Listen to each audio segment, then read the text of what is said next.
Olá, tudo bem com vocês? Eu hoje venho aqui comentar mais um pouco então sobre a leitura da Montanha Mágica. Eu vou comentar hoje a partir da segunda parte do 6º capítulo, daquele subcapítulo chamado Operaciones Espirituales, qualquer coisa assim do género, e vou fazer este vídeo já até ao final do livro mesmo. Eu tenho a impressão que o tempo todo que eu passei com este livro, ao longo destas quase 800 páginas, esta experiência de leitura tão longa contribuiu para eu ter aquela mesma sensação que o próprio Hans Castorp teve ao passar 7 anos então no sanatório da Montanha Mágica. De facto, foi muito tempo que eu passei com este livro. Assim como o Hans Castorp teve uma evolução ao longo do livro, a minha impressão e a minha relação afetiva com o Hans foi-se alterando ao longo do livro. No final do livro, quando o Hans Castorp sai do sanatório e sai da Montanha Mágica, realmente ficou aqui uma sensação enorme de vazio. Eu senti mesmo aquela emoção na despedida do protagonista do livro. E, de facto, foi um livro excelente. Disse-me muito no final. Aquela sensação de alheamento que o Hans passou ao longo daqueles 7 anos, de um distanciamento da realidade naquele lugar isolado do resto do mundo, acabou por ser uma experiência incrível e que vai deixar saudades por bastante tempo, tenho a certeza disso. Mas isto são impressões gerais do livro que eu se calhar vou aprofundar mais quando eu fizer um vídeo sobre o livro em geral. Em relação então ao capítulo das Operaciones Espirituales, continua a predominar aqui muitas questões filosóficas e muitas discussões interessantes. Como sempre, os dois grandes rivais de ideias opostas, o Settembrini e o Naphta, eles vão aqui tratar de muitas questões. Essencialmente vão discutir sobre, por exemplo, o processo da morte e o processo de tratamento dos cadáveres, que foi uma discussão que eu achei interessante. Aqui há uma passagem sobre isso em específico, em que se explica o porquê da escolha do processo de incineração dos cadáveres, e que diz assim: como era ascética, higiênica, mais nobre, sim, até heroica, a destruição do cadáver pelas chamas do fogo, quando comparada com a sua miserável autodecomposição e respectiva assimilação por organismos inferiores. Também o sentimento humano lidava melhor com este novo processo, que respondia à necessidade que o homem tinha de assegurar a sua duração. É que o fogo consumia era simplesmente a parte mutável do corpo, a parte que já em vida estava sujeita à ação do metabolismo. A outra parte, a que entrava infimamente nesse processo e que permanecia quase inalterável ao longo da vida adulta do homem, era também a parte resistente ao fogo, a parte que formaria a cinza. Ao recolher as cinzas, os entes queridos conservavam o que era eterno no defunto. Eu achei interessante esta reflexão sobre a matéria, no fundo, e a essência do que é o ser humano. Depois o capítulo prolonga-se com várias outras reflexões interessantes, mas que são muito extensas, sobre tortura, morte, religião, enfim. O capítulo mesmo mais incrível que temos aqui do livro todo, que eu acho que é facilmente reconhecível, é o capítulo Neve, que foi assim o capítulo que eu li de uma forma mais impulsiva. Apesar do capítulo ser bastante grande, eu senti ao longo deste capítulo toda a aflição do Castorp naquela sua peregrinação, digamos assim, ou naquele seu passeio até à neve, até às montanhas. Foi mesmo uma sensação muito aflitiva. No início é feita toda uma descrição daquela paisagem da neve, de grandes camadas de neve, de uma forma que nos vai envolvendo e que nos vai ambientando. Depois, então, o Hans resolve dar o seu passeio. Eu acho que a forma como o Thomas Mann coloca e prepara o leitor para este episódio parece que nos faz antecipar aquilo pelo qual ele vai passar. E eu senti mesmo reações físicas quando estava a ler este capítulo. Eu estava a ler de uma forma muito rápida. O livro não é rápido de se ler em si, o ritmo de leitura exige alguma calma, mas este capítulo eu não conseguia parar. Eu estava a querer andar com as páginas para a frente, a ver o que é que estava a acontecer, a ver o que é que ia acontecer, de uma forma mesmo aflitiva. Eu estava mesmo a sofrer com o Hans Castorp. É incrível a capacidade do escritor de colocar este episódio no livro e de nos fazer sentir mesmo toda essa aflição. A própria experiência onírica que o Hans Castorp tem quando adormece na montanha é muito aflitiva, porque eu apercebi-me que ele estava num sonho e que tinha adormecido e que era perigoso estar a sonhar naquele momento. Eu queria era que ele acordasse e saísse daquela situação o mais rapidamente possível. Mas foi incrível esse sonho, porque ele primeiro passa então por umas cenas muito idílicas, muito aprazíveis, e depois de repente, quando menos se espera, aparece aquela cena inesquecível das bruxas que comem uma criancinha e que fazem sacrifícios com ela, fazem ali cenas horríveis. E depois aquele despertar para a realidade foi mesmo algo inesquecível. Uma das coisas que eu acho incrível neste livro é, se nós lermos os subcapítulos, os títulos dos subcapítulos, sem conhecer a história, nós não vamos perceber, não vamos suspeitar o que é que acontece em cada um deles. Mas a forma como ele escreve estes capítulos e coloca estes subtítulos, e basta ver o título do subcapítulo e nós recordamos só por esse título aquilo que aconteceu de essencial nesse capítulo. Um deles foi então o capítulo da morte do primo do Castorp, o Joaquim, que se chama Como um Soldado Destemido. E de facto ele morreu desta forma heroica e quase digna, depois de ter ido à planície lutar por aquilo que mais queria na vida, mesmo apesar de todos os riscos, e depois acaba por sofrer as consequências disso e acaba por ter de voltar então para o sanatório para tentar recuperar do que já era inevitável da sua doença. Foi um capítulo muito triste, mas no final a imagem com que eu fico do Joaquim é realmente de uma imagem de uma morte muito digna, e realmente esta alusão ao soldado destemido tem tudo a ver com ele, porque ele foi lutar por aquilo que acreditava, foi até à planície, como um soldado destemido mesmo. Eu não arranjaria melhor forma de caracterizar este personagem. Depois, uma das reflexões mais interessantes sobre o tempo que aparece aqui no 7º capítulo, logo ao início, no Passeio à Beira-Mar, relaciona então esta questão do tempo com algo que me é caro, com a questão musical, e ao mesmo tempo com a própria narrativa, o que eu achei bastante interessante. Eu vou ler aqui estes 2 pequenos certos que eu achei mesmo incríveis. Tal como o tempo é o elemento da vida, é também o elemento da narração. Tal como o tempo está ligado aos corpos no espaço, é também parte indissociável da narração. E foi mesmo essa sensação que eu tive, aqui a passagem do tempo no sanatório, ao mesmo tempo que eu sentia que este romance me acompanhou durante muito tempo da minha vida. Ele é, de igual forma, o elemento da música.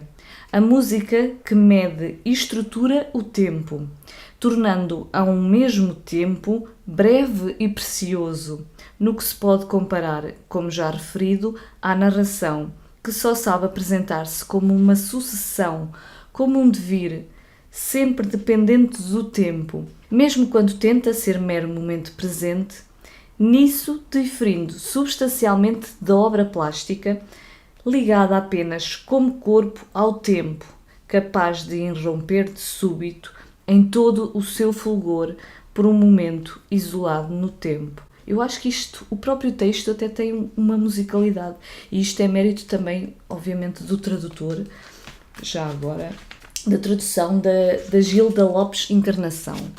E isto estava na página 611 e logo na página seguinte tem aqui também mais uma parte interessante.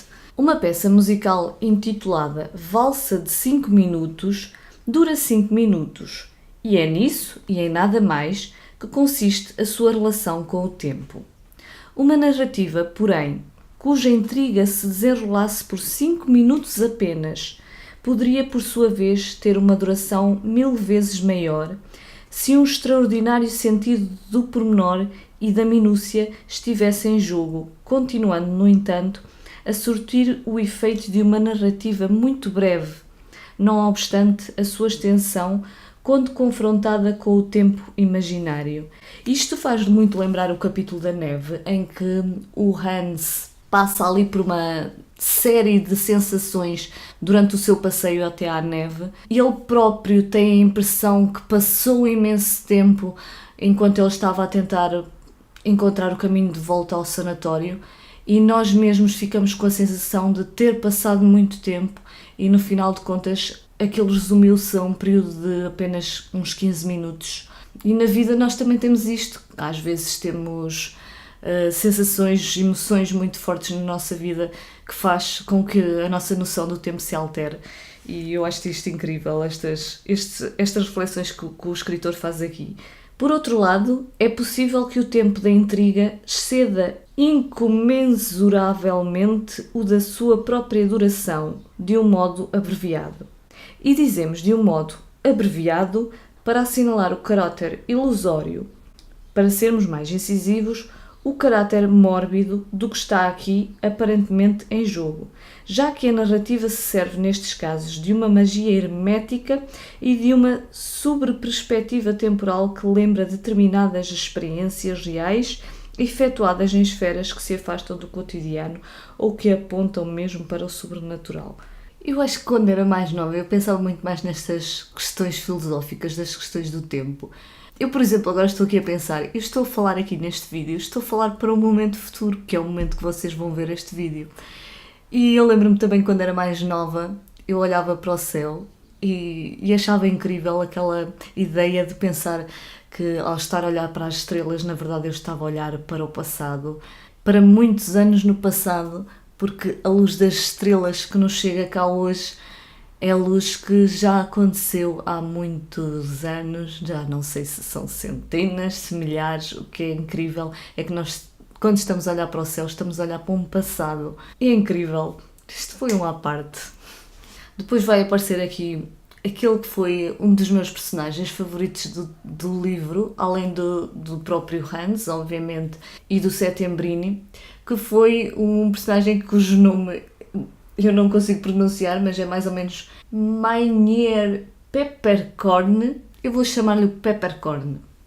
Este é então o novo acompanhante da Cláudia quando ela regressa ao sanatório passado todos aqueles meses. Para grande desgosto do Hans Castorp, a Cláudia já não vem só, vem então com essa companhia que parece que é mesmo um companheiro amoroso da Cláudia. No início, acho que eu não tive a melhor das impressões deste personagem. Eu achava hilariante a forma como ele fazia aqueles discursos efusivos e que chamava a atenção de toda a gente, mas que, bem espremidos, esses discursos no fundo não diziam nada, e essa parte é muito engraçada. Mas depois ele conquistou-me completamente quando chega um momento em que o Castorp acaba por ter de confessar os seus sentimentos pela Cláudia ao Peppercorn. Ele próprio, antes de fazer essa confissão, já vem desenvolvendo uma admiração por este Peppercorn que eu no início não compreendia muito bem, mas depois eu fui-me afeiçoando também a este personagem. E quando há esse diálogo então de confissão do Hans, dos seus sentimentos pela Cláudia, a atitude do Peppercorn foi uma atitude muito digna, e nem sei se é esta a palavra certa, muito nobre mesmo. E depois quando eles dão aquele passeio com aquele grande grupo até à cascata, e o Peppercorn não perde as suas características, continua com aquele discurso efusivo, e que contrasta muito até com as discussões filosóficas entre o Nafta e o Settembrini. E no final de toda aquela cena, ele acaba por se suicidar no seu quarto com veneno. Essa morte, eu acho que ainda me tocou mais ainda do que a própria morte do primo dele, do Castorp, de Joaquim. Porque aquele homem, acho que se revelou um grande homem. Ele não estava propriamente bem de saúde, ele estava bastante doente, mas mesmo assim, acho que foi preciso uma enorme coragem para fazer aquilo que ele fez. A partir desta parte eu acho realmente bastante difícil falar desta obra.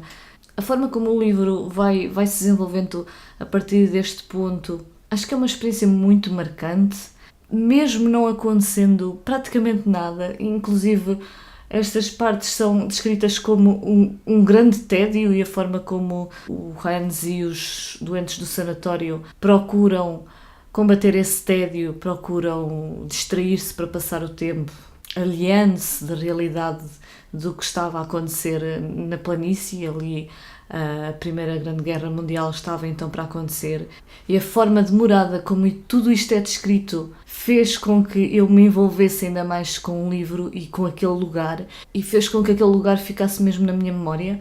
E à medida que eu vou-me lembrando das cenas finais do livro, dos últimos capítulos, acho que o meu sentimento de tristeza aumenta, porque mesmo aquela parte sobrenatural, quando aparece a Ellen e começam a acontecer todos uns fenómenos muito estranhos, aquelas aparições, contactos com os mortos. Eu acho que aquela montanha era uma montanha mágica, mas não só no bom sentido, porque a morte acontecia ali em cima, que é uma coisa inevitável na nossa vida, e faz-nos olhar para isso de uma forma muito profunda.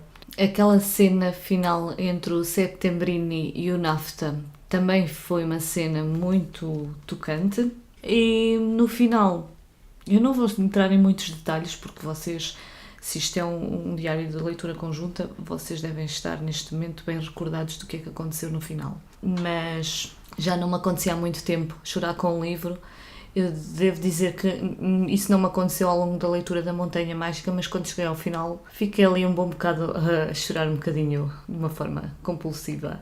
E não sei explicar muito bem como é que a literatura tem esta capacidade, mas o que é facto é que este personagem ficou-me no coração. Bom, eu hoje fico por aqui. Digam-me vocês o que é que acharam do livro, destes personagens e desta história. E é isto então. Fiquem bem, espero que tenham gostado. Fiquem bem, até ao próximo vídeo.